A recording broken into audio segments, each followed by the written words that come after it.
I don't think I have a lot of time, but I need to get this message out to anyone willing to listen. It's going to sound crazy, I know, and I don't even expect anyone to believe me. I just need this to be out there. Maybe one day, someone will know why. About 18 hours ago, I got up at the crack of dawn to prepare myself for a routine international business trip. I'm a financial consultant for a sizable company, but it's not really all that relevant. At least I don't think it is. Point being, I regularly take flights to various destinations all over the world to meet with clients. So I got to the airport, went through security, and got onto the plane without anything unusual happening. The flight was scheduled to be just short of 12 hours, so to prepare I took some Benadryl to hopefully help me get some sleep. A young couple sat down in the center and window seats in my row. They were kind enough, and the man was wearing a Chelsea jacket. We talked a bit about sports and exchanged small talk as we prepared for the flight. The flight attendants conducted their rounds, and not long after the plane began to taxi onto the runway. My mind lingered on the brink of sleep as the plane ascended into the heavens. Maybe an hour or so later, and I was awoken to the urge to relieve myself, so I got up and shimmied my way down the aisle to the lavatory. I did my business, but before I left the bathroom, a sudden headache struck me out of nowhere. It was beyond intense, by far the worst headache I've ever had in my life. It felt like someone was jabbing an ice pick between my eyes. I fell to the ground in the cramped room and felt like my head was about to implode. My mind began to spin, and my heart was racing like crazy. I felt a sense of impending doom seep into the very cortex of my being, like I was on the verge of death. I've never really had any history of severe medical issues, but in the moment, I thought I was having an aneurysm or seizure of some kind. An altogether inexplicable feeling then struck me. The only way I can really describe it was like a wave of chills rolling through my body. It just completely discombobulated my mind for a moment, and suddenly it felt like everything had just stopped being real. I was seconds away from crying out for help when it suddenly stopped. I felt my mind recompose itself, and the headache and other symptoms faded as suddenly as they had arrived. My legs were wobbly, but I managed to regain my footing, still a bit confused and panicked, but relieved the symptoms had abated. After a couple minutes, I stepped out of the lavatory and shuffled back towards my seat. The guy I'd been speaking to before was no longer there, and only the girl remained, sleeping soundly with her head leaned against the window. She had a mask over her mouth, like one of those medical masks that doctors wear. I sat back down in my seat, wondering where the other guy went, but realizing he probably just went to the bathroom as well. The rest of the flight I felt really odd, like something horrible was going to happen, or was already happening. I sort of psyched myself up into a panic, as I wondered whether the feeling was a premonition of some kind. It was like all the latches on my mind had suddenly been released, spewing forth a miasma of intrusive thoughts and anxious worries. I drank a bunch of water and popped several more Benadryl, hoping it would be enough to ward off the mindset and calm me down. It got moderately better as time went on, and things remained the same. I tried to sleep some more, but every time I closed my eyes, it was like I was seeing something. These horrible, invasive thoughts were just flooding in, and I didn't know how to make them stop. By some miracle, I must have eventually managed to fall back asleep. I guess 6 or 7 Benadryl will do that to you. When I woke up, I was surprised and unbelievably relieved to hear the captain's voice come over the intercom, announcing that we would be landing in about 20 minutes. I breathed a much-needed sigh of relief, but it was short-lived. The man in the seat beside me still wasn't back. His wife then stirred from her sleep, and I decided to ask her, "Where's your boyfriend?" She cocked an eyebrow at me. He's supposed to pick me up when we land." "Why?" I froze in that moment, completely at a loss as to what was happening. The girl seemed uncomfortable with my stare, so I just looked away, racking my brain for a logical explanation. "You know, you're supposed to wear your mask for the entire flight. Not trying to be a Karen or anything, but the flight attendants might get mad at you." I didn't even know how to begin processing the words she told me. Who the hell is Karen? I have an extra one if you need it. She began fumbling in the back underneath the seat and soon pulled out a medical mask, holding it out toward me. It's not been used, don't worry. Fresh pack. I just took it, saying thanks but nothing else. I then looked around the plane, and sure enough, every single passenger I could see was wearing a similar mask. Even the flight attendant collecting trash in the aisle was wearing one. I didn't understand what was happening. That last 20 minutes of the flight was the longest of my entire life. My mind was reeling to try and process what the hell was going on. I kept feeling like something was watching me. The shadows in the corner of the cabin seemed to twist and conspire against me, like there was something sinister hidden just outside my peripheries waiting to strike. The plane finally touched down a little while later, and I had never been so relieved in all my life. My behavior was probably a bit rude as I cut past several other travelers to exit the plane quicker. I just wanted to be out of there as soon as possible. I stepped out of the tunnel and into the main concourse where that familiar sign was displayed once more for the new travelers. Welcome to Japan. We hope you enjoy your stay. I didn't recognize the second stanza being there from my memories of previous trips, but that was the least of my concerns. By that point, I just wanted to get to the hotel and relax for a bit. I wanted to call my wife as well, but since they don't allow that before customs, I had to wait.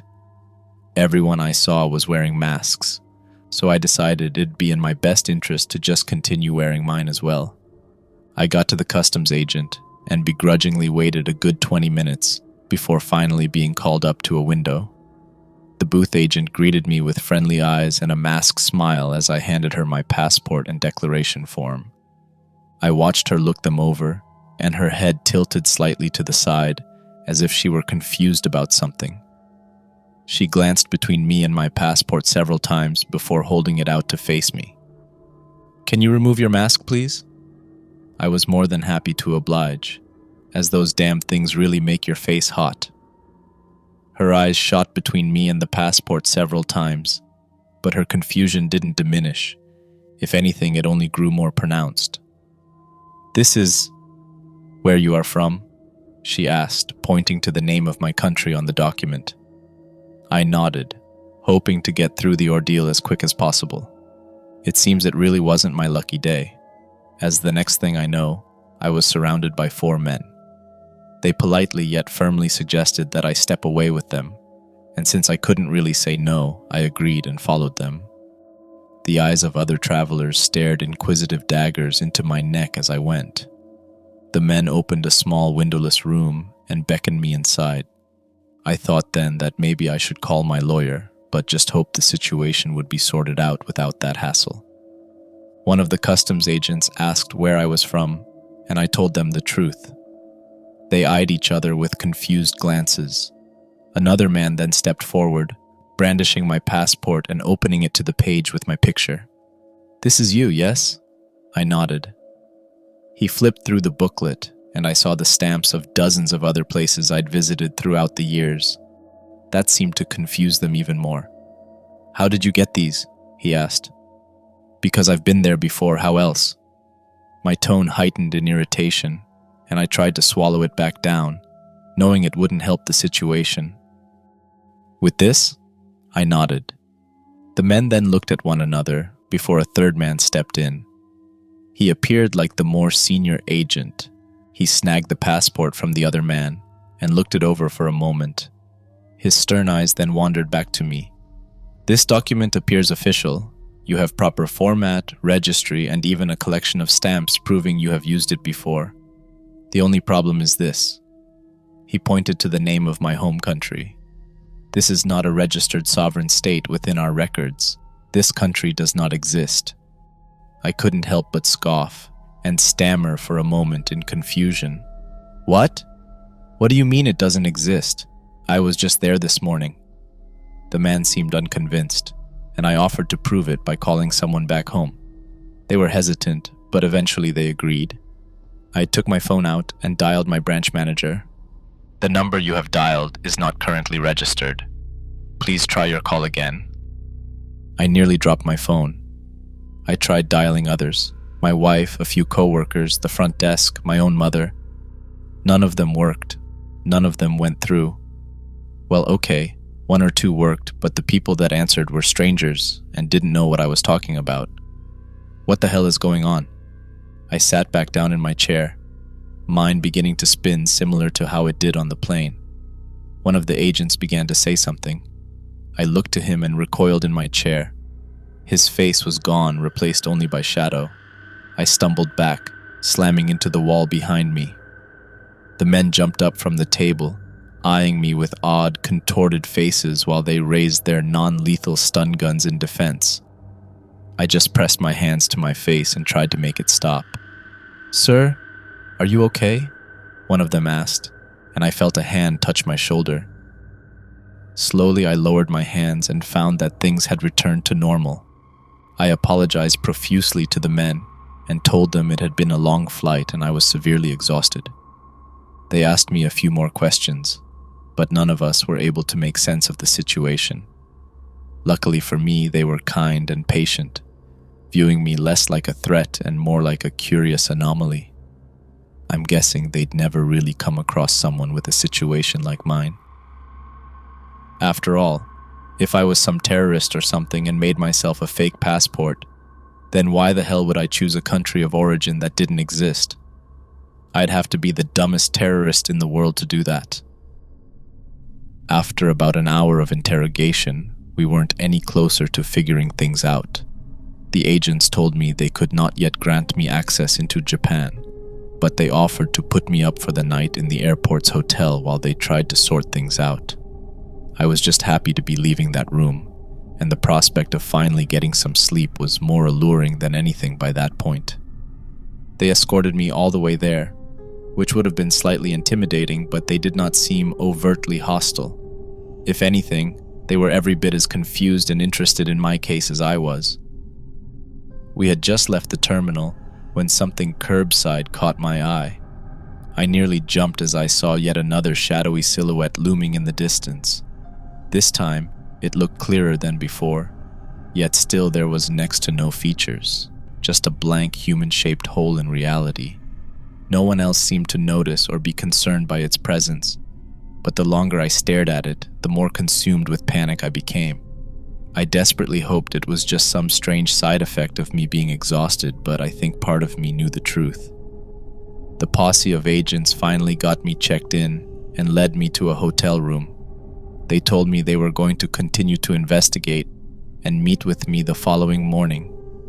I thanked them and apologized for the whole situation and closed the door behind them.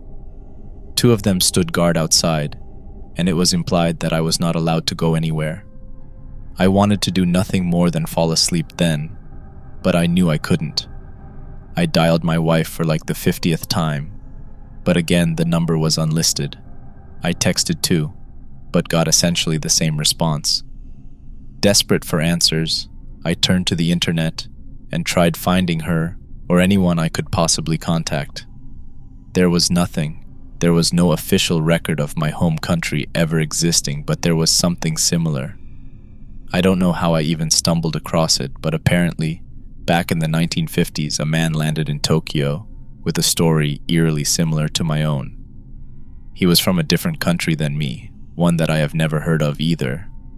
Other than that, he had a virtually identical experience with the customs agents, right up until the point where they put him up in a hotel for the night. I tried verifying the story, but from what I was able to gather, no one really regarded it as more than fiction. There was no actual documentation of the event actually happening. Despite that, I found it incredibly odd and horrifying how similar to my case it was. The story ended with the man inexplicably disappearing from the hotel by the time the agents returned the next day. I spent hours researching everything I could find about it. Somehow, I managed to get sidetracked when an unrelated article on a web search caught my eye. It was something about the 9/11's memorial parade. I had no idea what that was, and searched the term only to find literally hundreds of stories involving a terrorist attack almost 20 years ago. Almost 3,000 people were killed by hijacked passenger planes crashing into the Twin Towers of Lower Manhattan. I'm sure anyone reading this is thinking, yeah, duh, we know all about it. After all, it was a historic tragedy which altered the United States of America forever. I don't mean to sound disrespectful when I say this, but I have absolutely no memory of this ever happening. I'm 38 years old, and I would have been alive when it happened, but I don't remember a thing. If someone would have asked me about this event, I'd have denied all knowledge of it, because to me it never happened. Something clicked in my mind then, and on a hunch, I began to search for other historic events. There were more inconsistencies, and it didn't take long to pinpoint them. The Soviet Union collapsing in 1991, the moon landing by the Americans in 1969, the nuclear bombs dropped on Hiroshima and Nagasaki, LeBron James signing with the Lakers, Wayne Gretzky passing Gordie Howe's points record, France winning the World Cup in 2018, and Nelson Mandela being released from prison in 1990. All things which did not happen, or happened differently than how I remember them. Apparently, the reason everyone is wearing face masks now is because of a global pandemic that is currently going on. Once again, I'm sure anyone reading this is all too familiar with it, as it seems like it's been going on for quite a while, but once again, where I come from, this event doesn't exist. I think I understand what happened now. All the inconsistencies and blurs of memory pointed to one thing. It sounds completely insane, I know, but those events never happened. Not in my world anyways. But then again, I'm not in my world anymore. I'm in yours. The men that stood guard outside the door are gone now, but I'm not alone. Those shadowy things that I've seen, demons, phantoms, whatever they are, they're right outside the door now, waiting for me. They're here to take me, just like they took the man in that other story. I can't prove that's what happened to him, but I'd be willing to bet everything I have on it. Maybe I somehow broke the laws of reality and entered an alternate timeline or parallel universe. I don't know about your world, but my world has yet to prove anything like that even exists, but I don't know how else to explain this. Maybe those shadowy fiends are like some kind of police. Maybe they're after me because I was never supposed to be here. I can hear them whispering outside the door, but I can't understand what they're saying. I know they're waiting for me to fall asleep, and I am so very tired. I see no other option than to give in. Either I will wake up from this horrible nightmare in the world I came from, or I won't wake up at all. I know I won't be able to outrun them, and any attempt I make to flee would only prolong the inevitable and torment my mind. I don't know how this happened, why I'm here, or what it means in the grand scheme of things. I suppose this will be the last time anyone hears from me, and I truly hope that my presence is not in some way detrimental to your world. I didn't mean to come here. I never wanted this. If ever you discover a way, please tell my wife Yenna and daughter Allison that I love them both dearly. I don't suppose I'll get the chance myself. Please somebody, find out how this happened and prevent it from ever happening again. It's all I can ask now. My name is Anders Liam Lamarison, and I just want to go back home to Agravia, the country I love, and the one that doesn't exist.